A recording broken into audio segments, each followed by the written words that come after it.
से ज्यादा की जंग में अब रूस यूक्रेन युद्ध ऐसे पड़ाव पर आ गया है जहां साफ लग रहा है कि 42 महीने की जंग के बाद रूस को यूक्रेन में बहुत बड़ी जीत मिलने वाली है। हालांकि यूक्रेन के राष्ट्रपति दो टूक कह चुके हैं कि अगर 15 अगस्त 2025 को पुतिन और ट्रंप की युद्ध विराम मीटिंग में यूक्रेन की जमीन छीनने की कोशिश की गई तो यूक्रेन किसी भी कीमत पर इस युद्ध विराम को नहीं मानेगा। जेलेंस्की ने दो टूक कह दिया कि कोई लाख कोशिशें कर ले, यूक्रेन अपनी 1 इंच जमीन भी रूस को नहीं देगा। जबकि राष्ट्रपति ट्रंप दावा कर रहे हैं कि यूक्रेन को जमीन का एक बड़ा हिस्सा रूस को सौंपना पड़ेगा और इसके लिए पूरी तैयारियां हो चुकी है। यानी ट्रंप और पुतिन की डील से ठीक पहले अलास्का वार्ता को लेकर जेलेंस्की पूरी तरह भड़क गए हैं। विशेषज्ञों के मुताबिक जेलेंस्की की अलास्का बगावत का असर साफ दिखने लगा है और यही वजह है कि France, Germany, Britain, Italy, Poland समेत यूरोपीय आयोग के नेताओं ने दो टूक कह दिया है कि अगर यूक्रेन की जमीन जबरन रूस को सौंपने की कोशिश की गई तो इसका खुलकर विरोध किया जाएगा। दावा किया जा रहा है कि पूरा यूरोप रूस के खिलाफ खड़ा है और यूक्रेन की हर तरह से मदद की जाएगी। यानी अब जेलेंस्की अपनी जमीन किसी भी कीमत पर रूस को नहीं देंगे। जंग से हार जीत का फैसला करने पर अड़ चुके हैं जेलेंस्की और जेलेंस्की के बयान के बाद से अब रूस ने पूर्वी यूक्रेन पर बहुत तेज और बड़े हमले करने शुरू कर दिए हैं, खास तौर से डोनेस्क पर, जिसे ट्रंप पुतिन को सौंपना चाहते हैं। अब आप देखिए क्यों अमेरिका के इलाके अलास्का में पुतिन ट्रंप से मिलने को तैयार हुए और अलास्का मीटिंग को लेकर जेलेंस्की क्यों भड़के हुए हैं।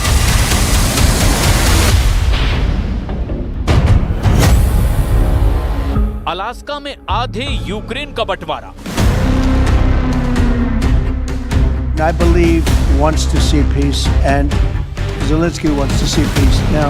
15 अगस्त को ट्रंप और पुतिन अलास्का में यूक्रेन युद्ध पर सीज फायर से जुड़ा समझौता कर सकते हैं। इस खबर से जहां रूस और अमेरिका में खुशी है तो वहीं यूक्रेन में खौफ है।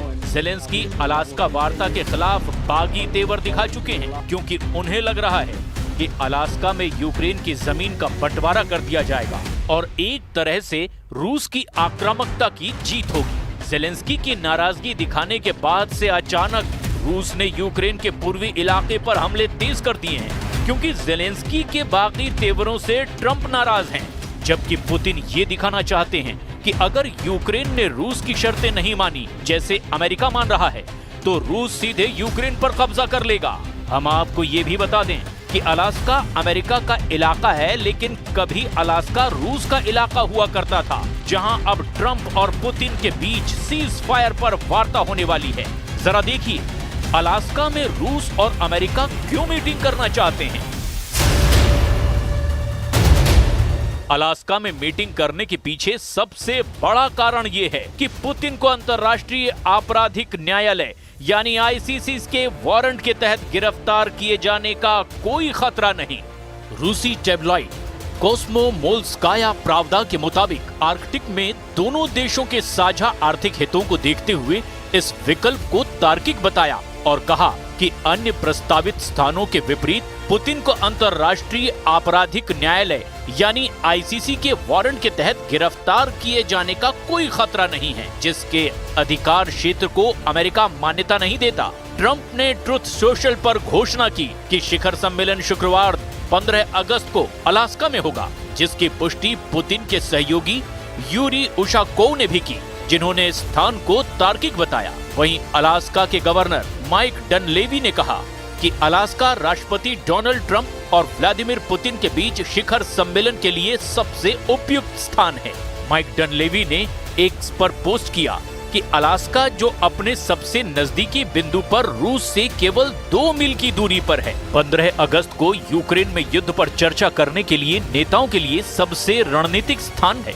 पुतिन के सहयोगी यूरी उशाकोव ने भी अलास्का को मीटिंग के लिए सबसे तार्किक स्थान माना है। हम आपको ये भी बता दें कि आज से 154 साल पहले अलास्का रूस का इलाका हुआ करता था। अलास्का कभी रूसी साम्राज्य का हिस्सा था। इससे पहले कि इसे जार अलेक्जेंडर द्वितीय ने 1867 में सिर्फ और सिर्फ $7.2 मिलियन यानी 63,05,63,040 रुपए में बेच दिया था।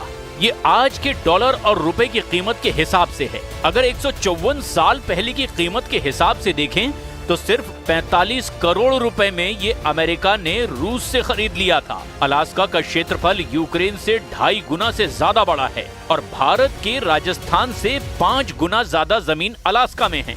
रूसी मीडिया ने भी पुतिन के अलास्का जाने के प्रोग्राम का स्वागत किया। पुतिन 1 दशक बाद अमेरिका की अपनी पहली यात्रा पर आ रहे हैं। Вже була щойно доповідь нашої команди з Британії Андрія Єрмака. Були перемовини безпекових представників Сполучених Штатів Америки та Європи. Україна, Сполучені Штати, віце-президент Венс, Британія, Франція, Німеччина, Італія, Фінляндія, Польща. Зустріч була конструктивною. Наші сигнали всі передали. Наші аргументи чують. Небезпеки враховують. Шлях до миру для України має визначатися разом і тільки разом з Україною. Та всі партнери однаково сприймають необхідність припинення вогню. Припинення вбивств. Тільки один суб'єкт. यूक्रेन के लिए अलास्का बना आपातकाल। Gambling with the lives of millions of people. You're gambling with World War III. Trump और रूस युद्ध विराम के लिए तैयार हो गए थे, लेकिन जेलेंस्की इस समझौते के लिए तैयार नहीं है। जेलेंस्की ने अपने एक बयान में कहा कि वो ना तो रूस की शर्तों पर युद्ध विराम करेंगे और ना ही रूस को 1 इंच जमीन देंगे। जेलेंस्की के इस बयान के बाद ट्रंप और पुतिन दोनों भड़क गए हैं और रूस की सेना पिछले 8 घंटों से यूक्रेन पर जबरदस्त हमले कर रही है। रूस की एयर स्ट्राइक उस समय तेज हो गई जब जेलेंस्की ने ऐलान किया कि वो ना तो रूस की शर्तों पर युद्ध विराम करेंगे और ना ही रूस को 1 इंच जमीन देंगे। जेलेंस्की के ऐलान करने के बाद दोनों देशों के बीच युद्ध विराम की संभावना पूरी तरह से खत्म हो गई और इसके बाद रूसी सेना एक बार फिर से यूक्रेन पर ताबड़तोड़ हमले कर रही है। रूसी सेना ने पूरे पूर्वी यूक्रेन पर कब्जे का मिशन शुरू कर दिया है। रूसी सेना खार्किव से कीव तक, सुमय से ओडेसा तक समंदर, जमीन और आकाश से जबरदस्त हमले कर रही है। रूसी सेना पूर्वी यूक्रेन के 6 फ्रंट पर भीषण हमले कर रही है। मिकोलाइव और ओडेसा शहरों में रूस भीषण बमबारी कर रहा है।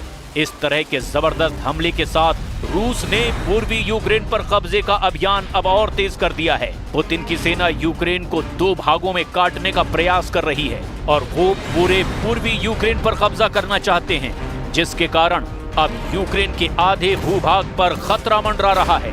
एक सर्वे में यूक्रेन के 76% लोगों का यही मानना है कि रूस की शर्तों पर युद्ध विराम उन्हें मंजूर नहीं है। यूक्रेनी सेनाध्यक्ष ने अपने एक बयान में कहा था कि युद्ध विराम ऐसा होना चाहिए जो यूक्रेन के हित में हो। जेलेंस्की को मालूम है कि अगर वो अपनी जनता और सेना के खिलाफ गए तो दोनों मिलकर उनका तख्ता पलट कर देंगे और यही वजह है कि वो एक बार फिर से ट्रंप के खिलाफ खड़े हो गए हैं। पुतिन ने युद्ध विराम के लिए प्रस्ताव तैयार कर लिया है। उन्होंने अपने प्रस्ताव में यूक्रेन को डोनेस्क, लुहांस्क, ज़ापोरिज़िया और खेरसॉन छोड़ने को कहा।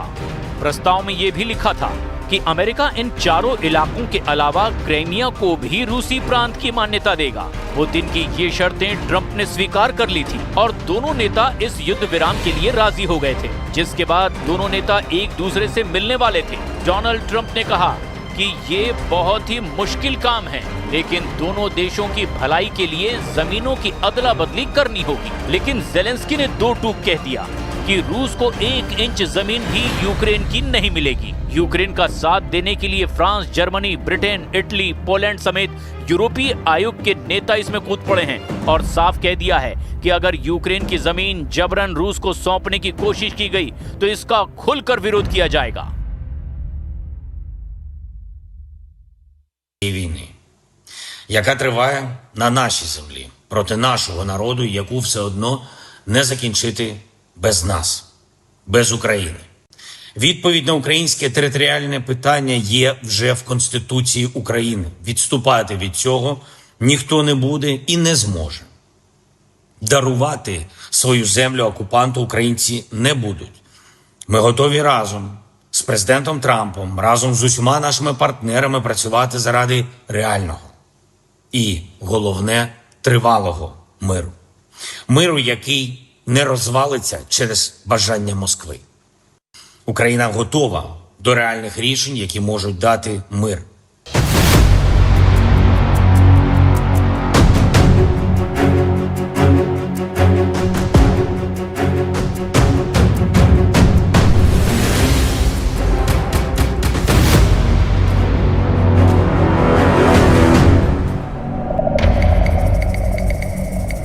युद्ध अध्ययन संस्थान यानी कि ISW ने कहा कि क्रेमलिन द्वारा यूक्रेन के डोनेस्क क्षेत्र में रूस को युद्ध विराम के लिए जमीन सौंपने की मांग रूस को युद्ध क्षेत्र में बड़ा फायदा पहुंचा सकती है। जेलेंस्की इन्हीं खबरों को लेकर सदमे में हैं। एक रिपोर्ट पोलैंड की मीडिया में छपी जिससे पहले ही तहलका मचा हुआ है। ट्रंप के विशेष सलाहकार स्टीव विटकॉफ ने युद्ध विराम का जो प्रस्ताव दिया, पुतिन करीब 100 घंटे पहले ही वो दिखा चुके थे। वो अब लीक हो चुका है। यूक्रेन के खिलाफ ट्रंप की पुतिन से सीक्रेट डील से जुड़े इस प्रस्ताव को जानकर आप हैरान रह जाएंगे। जरा देखिए, पुतिन और ट्रंप की मीटिंग को लेकर पोलिश समाचार पत्र ने क्या बड़ी खबर छापी है। यूक्रेन के लिए एक गुप्त अमेरिकी युद्ध विराम प्रस्ताव, जिसे कथित तौर पर डोनाल्ड ट्रंप की टीम ने तैयार किया था, उसे मॉस्को को भेजा गया था। अब इसे पोलिश मीडिया आउटलेट ओनेट द्वारा लीक कर दिया गया है। अमेरिका के करीबी और नेटो देश पोलैंड के पोलिश समाचार आउटलेट ओनेट के मुताबिक यूक्रेन के संबंध में एक अनुकूल अमेरिकी प्रस्ताव का विवरण प्राप्त हुआ है, जो मॉस्को में अमेरिकी राष्ट्रपति डोनाल्ड ट्रंप के विशेष दूत स्टीव विटकॉफ के साथ बातचीत के दौरान रूसी शासक व्लादिमीर पुतिन के सामने पेश किया गया था। पोलिश समाचार आउटलेट ओनेट ने यूरोपियन प्रावदा से 7 अगस्त को गुप्त सूत्रों के हवाले से खबर छापी है, जिसमें दावा किया गया कि हमें पता चला है कि मॉस्को को ट्रंप प्रशासन से बहुत ही अनुकूल प्रस्ताव मिला है, जो यूक्रेन डील से जुड़ा हुआ है। ओनेट के अनुसार यूक्रेन में युद्ध विराम का प्रस्ताव तो है, लेकिन पूर्ण शांति समझौता नहीं, जैसा कि रूस चाहता था।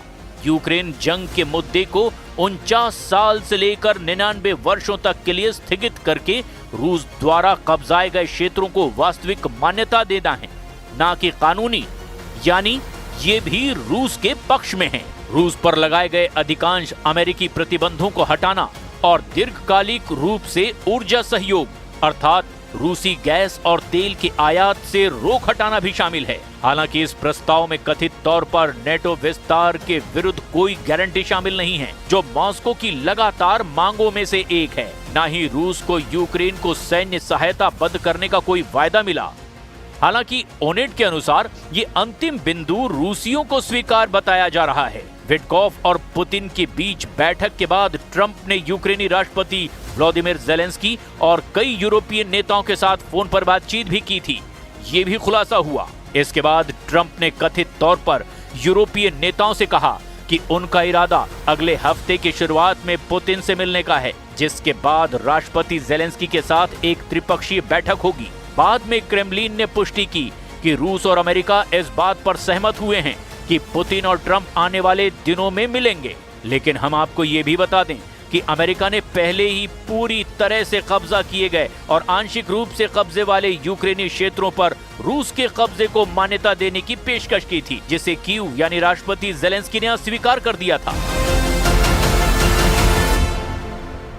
If this meeting next week does not take place, we at least are confronted with a very bad situation for Ukraine, because it does mean that the Russian offensive goes on from the air and on the ground, which does mean that the cities will be bombed every single night, as long as the Russians have the drones and the means for that, which they do have.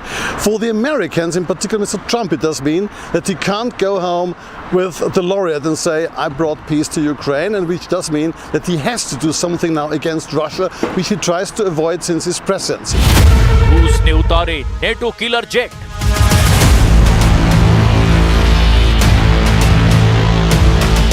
पिछले 24 घंटे में रूस ने यूक्रेनी सेना का सुमय में ऐसा सफाया किया कि कीव में बैठे राष्ट्रपति जेलेंस्की कांपने लगे। वहीं पूर्वी, पश्चिमी और दक्षिणी यूक्रेन में रूसी सेना ने इस तरह से घेराबंदी की है कि अगर 48 से 72 घंटे के अंदर कई मोर्चों पर यूक्रेनी सेना सरेंडर करना शुरू कर देगी, तो इस वक्त रूसी वायुसेना के सुखोई और मिग सीरीज के लड़ाकू विमानों ने यूक्रेन के साथ साथ नेटो देशों के बॉर्डर पर भी गदर मचाना शुरू कर दिया है।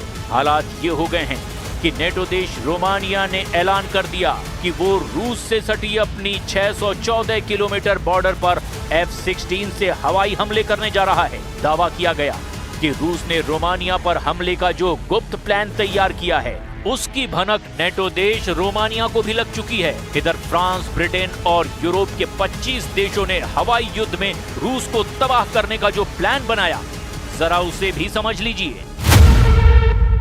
परमाणु युद्ध से पलटेगी बाजी, यूक्रेन टू यूरोप सर्वनाश। अब जरा आप इस वीडियो को देखिए। यूक्रेन, अमेरिका और नेटो देशों से भीषण तनाव के बीच राष्ट्रपति पुतिन ने एक नई बोरी श्रेणी की परमाणु ऊर्जा से चलने वाली पनडुब्बी युद्ध में लॉन्च कर दी है। रूस की नई न्यूक्लियर सबमरीन कन्यास पोजर्स्की के ध्वजारोहण समारोह में राष्ट्रपति पुतिन पूरे जोश के साथ शामिल हुए हैं। पुतिन का दावा है कि रूस की नई न्यूक्लियर सबमरीन कन्यास पोजर्स्की स्टेल्थ ताकत और लंबे और भीषण युद्ध के लिए तैयार की गई है।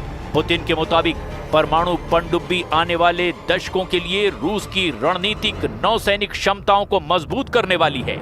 एसोसिएटेड प्रेस के मुताबिक रूस के उत्तर पश्चिमी आर्कान्जेस्क क्षेत्र के सेवेरोडविंस्क स्थित सेओमास शिपयार्ड में पुतिन ने कई कनास पोजर्स्की परमाणु पनडुब्बी पर नौसेना का झंडा फहराया। कनास पोजर्स्की सेवा में शामिल होने वाली 8वीं बोरी श्रेणी की परमाणु ऊर्जा चलित पनडुब्बी है। ऐसी हर पनडुब्बी में 16 परमाणु युक्त भुलावा अंतर महाद्वीपीय बैलिस्टिक मिसाइलों से लैस है। पुतिन ने घोषणा की कि ऐसी 2 और पनडुब्बियों का निर्माण चल रहा है जो जल्द ही जंग के मैदान में उतर जाएंगी।